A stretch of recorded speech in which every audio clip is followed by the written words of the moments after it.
Hello! Today I wanted to make a quick video response to a video I've seen today by Siobhan. I think a channel that she put her video on was called Serious Circumstances. And at the beginning of the video she made some points that I totally agree with, that your body is your body, it's your own. And she made some really good points that I hadn't considered before about compromise, which are worth listening to if you watch her video. But then she made an analogy to Cocoa Pops, and it was an interesting one.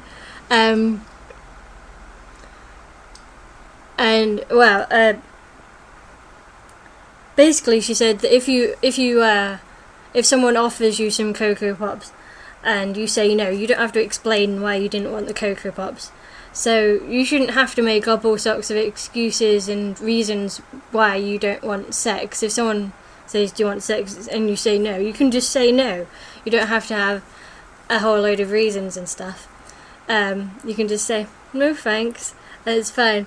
You don't have to say in the morning when you have breakfast why you chose Shreddies over Cocoa Pops, or explain that to anyone. And I think that's right. In a general sense, you shouldn't have to have a reason or excuse every time you want to say no to sex. But then she did mention waiting for marriage, and in this analogy I was thinking that's a bit like saying I don't want any Cocoa Pops until my next birthday. No Cocoa Pops. Nope. No to the Cocoa Pops until my next birthday. This is going to be a no Cocoa Pop household till my next birthday. You, me, no Cocoa Pops here. And I think if you're going to say in that sort of long-term sense, no Cocoa Pops, then maybe a reason is in order. Because it's a bit different then. It's not saying, no, I just don't fancy any Cocoa Pops right now. It's saying, no Cocoa Pops for the foreseeable future. And at that stage I would recommend giving a reason and discussing why that is, and discussing it quite a bit actually, because what if when it comes to your birthday they like Cocoa Rocks, because that's a product that exists, and you like Cocoa Pops?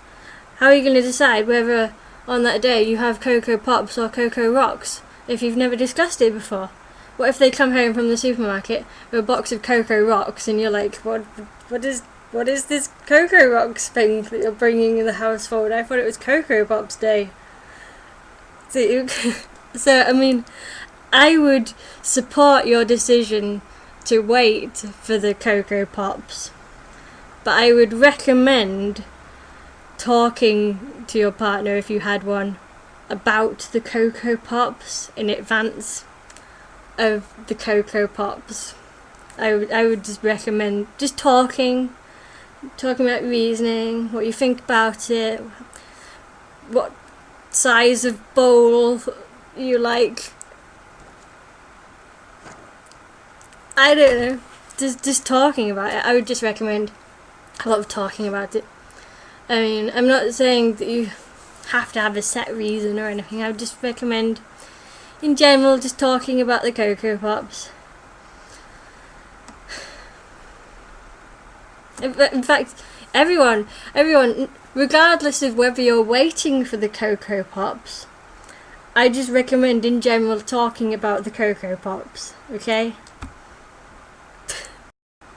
Also, while we're talking about it, I think it's really easy to say I don't want any Cocoa Pops when Cocoa Pops aren't on offer and no one here is eating Cocoa Pops. But then when you have a partner and they're there and they're like, oh, look at this box of Cocoa Pops I have, then it's harder. Then you got all the temptation and stuff.